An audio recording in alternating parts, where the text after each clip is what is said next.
बच्चों मैं आज फिर वेलकम कर रहा हूँ हमारी बायो की क्लास में। आपको पता है कि हम लोगों ने चैप्टर 10 स्टार्ट करा हुआ है और आज हम क्वेश्चंस ऑफ टू और 3 मार्क्स करेंगे। तो पहला क्वेश्चन है बेटा, मैन्योर्स और बायो फर्टिलाइज़र में क्या डिफरेंस है। ठीक है बेटा, मैन्योर एक्चुअल में क्या होते हैं, जितने भी प्लांट होते हैं, जितने भी एनिमल्स होते हैं, डेड एनिमल होते हैं, जो भी हमारी एक्सक्रीटा होती है, यानी जो भी हम वेस्ट प्रोड्यूस करते हैं, अगर हम उसको मिट्टी में दबा दें, ठीक है, तो वो एक्चुअल में पार्शली डिकेड सब्सटेंस को ही हम मैन्योर बोलते हैं, यानी खाद।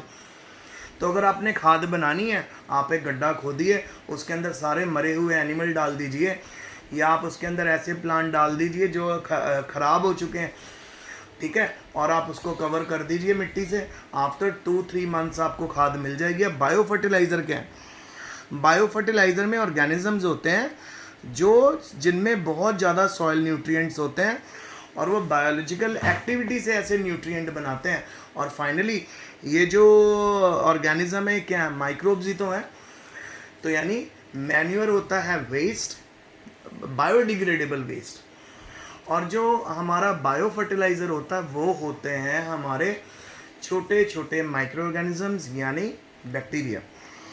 सेकंड पॉइंट, मैन्योर क्या करते हैं? एक तो फर्टिलिटी इंक्रीज करते हैं सॉइल की, ठीक है बेटा, उपजाऊ क्षमता जिसको हिंदी में बोलते हैं वो बढ़ाते हैं। दूसरा, एरेशन बढ़ाते हैं, वाटर होल्डिंग कैपेसिटी बढ़ाते हैं सॉइल की। जबकि बायो फर्टिलाइज़र क्या करते हैं? ये जी इनका मेन काम, ये चीज़ें ये सॉइल को दे सकते हैं चाहे ना भी दें, ठीक है। तो मेन इनका काम क्या होता है? इनका काम होता है जो मिनरल्स हैं जो सॉइल में कम है, जैसे सोडियम, फास्फोरस और नाइट्रोजन, ठीक है, और इसको एक और पोटेशियम, नाइट्रोजन, फास्फोरस, पोटेशियम, ये 3 न्यूट्रिएंट मेनली चाहिए होते हैं बेटा सॉइल के अंदर, तो वो बायो फर्टिलाइजर्स प्रोवाइड कर देते हैं। ओके जी। थर्ड पॉइंट है, जो ग्रीन मैन्योर्स होते हैं वो बहुत सारे न्यूट्रिएंट और एलिमेंट प्रोवाइड करते हैं क्रॉप को, पर इनमें आपको इस ग्रीन मैन्योर में आपको सॉइल के साथ फर्टिलाइज़र भी यूज़ करने पड़ेंगे। जबकि बायो फर्टिलाइज़र में क्या होता है?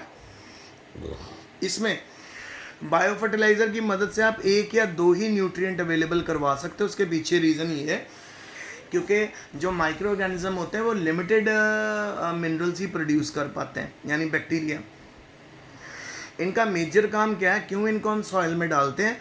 ताकि ये सॉइल की फर्टिलिटी बढ़ा दें और केमिकल फर्टिलाइज़र की डिमांड को कम कर देंगे। सबसे इम्पॉर्टेंट काम है। तो मैन्योर हमको मिले बायोलॉजिकल वेस्ट से और फर्टिलाइज़र, बायो फर्टिलाइज़र हमको मिले बैक्टीरिया से। नेक्स्ट, किस फूड में आपको लैक्टिक एसिड बैक्टीरिया मिलेगा? मैं कुछ उसके यूज़फुल एप्लीकेशन बताओ बेटा। सबसे पहली बात, जितने भी मिल्क प्रोडक्ट होते हैं, जो भी दूध होता है बेटा, उसके अंदर आपको लैक्टोज मिलेगी। लैक्टोज एक तरह की प्रोटीन होती है, यानी ये हमें लैक्टिक एसिड बैसिलस से मिलके, बैक्टीरिया से मिलके बन के मिलती है। तो दूध के मैक्सिमम प्रोडक्ट में आपको ये मिलेगी। और ये क्या करती है, ये बैक्टीरिया क्या करते हैं? ये एक्चुअल में दूध को कोएगुलेट करने में मदद करते हैं, ठीक है, क्योंकि ये जो बैक्टीरिया होते हैं अच्छी सूटेबल कंडीशन में मल्टीप्लाई करते हैं, एसिड प्रोड्यूस करते हैं और उस एसिड की मदद से मिल्क को डाइजेस्ट करने में मदद करते हैं और मिल्क को दही में बदलने में भी मदद करते हैं, ठीक है। तो समझ आया आपको कहाँ पे मिलेगा आपको लैक्टिक एसिड बैक्टीरिया? ये मिलेगा आपको कर्ड के अंदर, आपको मिलेगा दूध के अंदर, ठीक है। और आपने नोटिस किया, अगर हम दूध को बाहर रख दे गर्मी में, आप कहते नहीं दूध फट गया, दूध ख़राब हो गया। क्यों फटता है दूध? और फिर हम कहते चलो दूध फट गया तो अब इसकी हम दही बना लेते हैं, अब हम इसकी पनीर बना लेते हैं। दूध रूम टेम्परेचर पे क्यों फट गया? क्योंकि बेटा रूम टेम्परेचर एक ऑप्टिमम टेम्परेचर होता है बैक्टीरिया के मल्टीप्लाई करने के लिए। ऑलरेडी इसके अंदर रूम टेम्परेचर में आप नोटिस करो जो lactic acid bacteria already present है दूध में, और रूम टेम्परेचर पे आपने उस दूध को बहुत देर के लिए बाहर रख दिया, तो अगर वो बार बार मल्टीप्लाई करेगा, फाइनली वो उसको कर्ड में ही चेंज करेगा, यानी दूध फट जाएगा। अच्छा, ये ह्यूमन स्टमक में भी मिलेगा आपको बैक्टीरिया, और ये कई डिजीज़ कॉजिंग माइक्रोब जो हमारी स्टमक में बीमारियां कॉज कर सकते हैं उनको रोकता है। सीवेज क्या है? नेक्स्ट क्वेश्चन, और in which way can this be harmful first, sewage क्या है और हमारे लिए हार्मफुल कैसे, बहुत इंपॉर्टेंट है बेटा। जो भी हमारा वेस्ट और एक्सक्रीटा हम प्रोड्यूस करते हैं वो सीवेज ही है। तो हार्मफुल कैसे, उसमें डिजीज़ कॉजिंग सारे माइक्रोब्स होते हैं। कभी कभी एक पूरे पूरे मोहल्ले के अंदर टाइफाइड हो जाता है, उसके पीछे रीज़न ये होता है कि उनका सीवरेज वाटर उनके ड्रिंकिंग वाटर के साथ मिलने लग जाता है। क्यों मिलता है? क्योंकि सीवरेज पाइप और ड्रिंकिंग वाटर पाइप साथ साथ चलती हैं, तो बाय मिस्टेक लीकेज से उनके ड्रिंकिंग वाटर में जब वो पानी मिलने लग जाता है तो लोग बीमार ही होंगे। आइए पढ़ें। जितना भी म्यूनिसिपल वेस्ट होता है और उसमें जो वेस्ट पानी में होता है उसको हम बोलते हैं सीवेज, जिसमें खासकर हमारी ह्यूमन एक्सक्रीटा लैट्रिन होती है ह्यूमंस की, ठीक है, एनिमल्स की, और यूरिन भी होता है। अच्छा, ए पार्ट, सीवेज में large number of biodegradable organic matter होते हैं, और जब ये ऑर्गेनिक वेस्ट डिकम्पोज होते हैं नेचुरली, तो माइक्रोब्स इनको नेचुरली डिकम्पोज करते हैं ऑक्सीजन की प्रेजेंस में, और यहाँ पे ऑक्सीजन का लेवल कम हो जाता है, और यहाँ पे जितने भी एक्वेटिक एनिमल्स हैं जैसे प्रॉन है, फिश हैं, ये सब मर जाते हैं, और अनफिट हो जाता है ये वाटर ह्यूमंस के लिए कंज्यूम करना, क्योंकि हमारे में हम वही पानी पिएंगे ना जिसमें ऑक्सीजन का लेवल ज़्यादा होगा, जिसमें इन्फेक्शन नहीं होगा।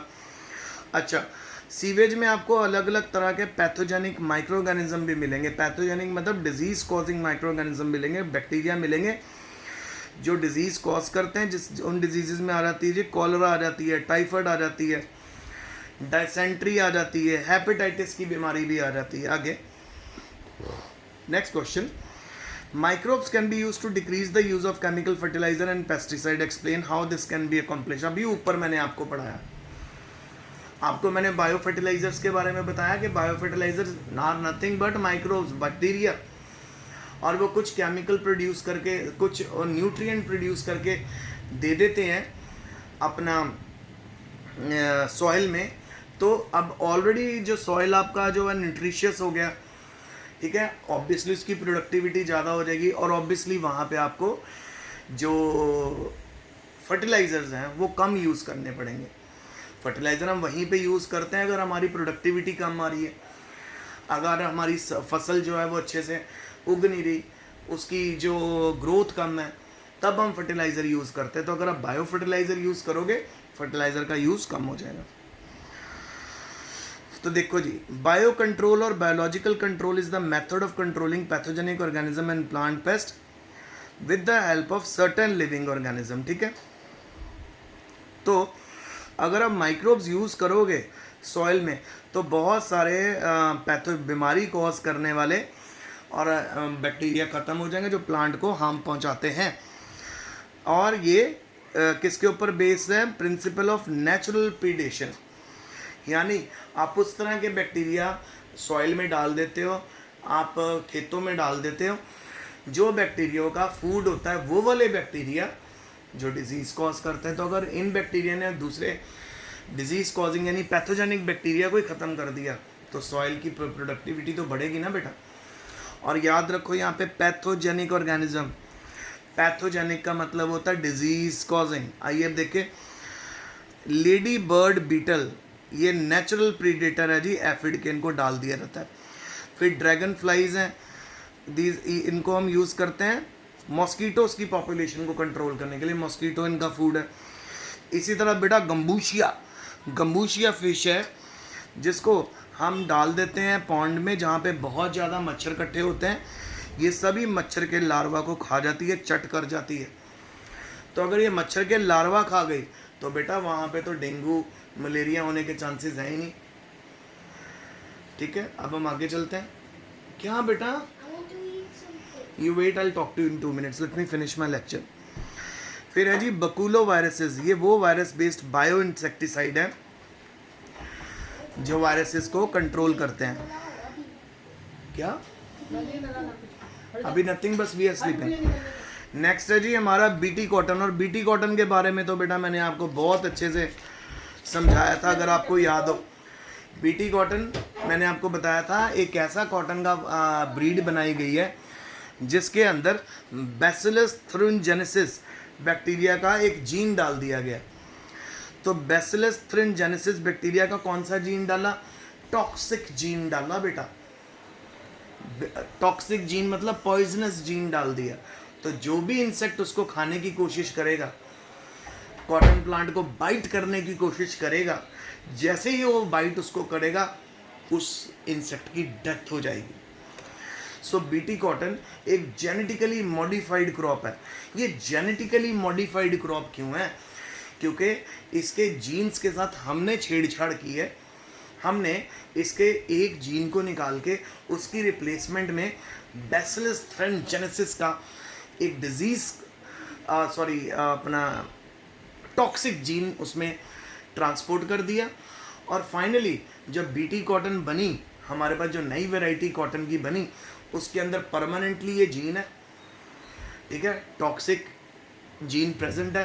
तो जब जब इंसेक्ट इसको बाइट करेगा उसको तो सबसे पहले प्लांट कड़वा लगेगा, और दूसरा बाइट करते ही उस इंसेक्ट की डेथ हो जाएगी। तो क्या हो गया? हमारी फसल को कुछ नहीं हुआ। नहीं तो पहले बेटा कॉटन की जो फसल होती थी वो बहुत बहुत ज़्यादा वेस्ट होती थी, बहुत ज़्यादा उसके ऊपर इंसेक्ट लगते थे और उसको बहुत खाते थे। पर अब ये बातें कंट्रोल हो गई। तो प्यारे बच्चों, ये मेरा आज का लेक्चर यहीं तक था। सो आई होप आपको समझ आएगा। देखिए क्या लिखा है, बीटी कॉटन के पास जीन है बैसिलस थ्रिनजेनेसिस का, मैंने आपको बता दिया कौन सा जीन है, ये टॉक्सिक जीन है, और जिसकी इंसेक्टिसाइडल प्रॉपर्टी है, इंसेक्ट को किल करने वाली प्रॉपर्टी है। तो ये इस तरह की हमारी कॉटन की वैरायटी बन गई है जिसके ऊपर इंसेक्ट अटैक ही नहीं कर पाते। सो आज का लेक्चर यहीं तक। Signing off for today. I hope आपको पूरा लेक्चर समझ आया होगा। If you have any difficulty you can ask me and you can always text me and I am always available. तो आज के लिए इतना ही। Stay home, stay safe, best of luck and study hard.